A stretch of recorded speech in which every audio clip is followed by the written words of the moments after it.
জবে থেকে কালি আমাদের বাড়িতে এসেছে সবসময় কিছু না কিছু করতেই চলেছে। সে তো আমাদের বাড়িতে একটু কাজ করে না, সবসময় শুধু পূজা করতে থাকে। শোনো বৌমা, আমাদের জন্য একটা চা বানিয়ে নিয়ে আসো। ঠিক আছে মা।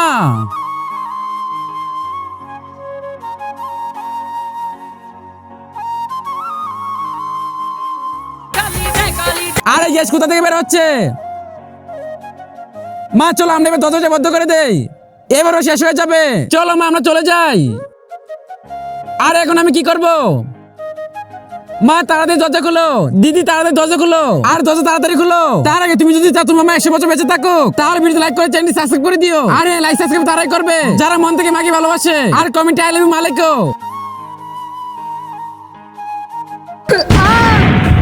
মনে হয় এতক্ষণ বোমা শেষ হয়ে গিয়েছে। আর এই বউ কিভাবে জীবিত আছে?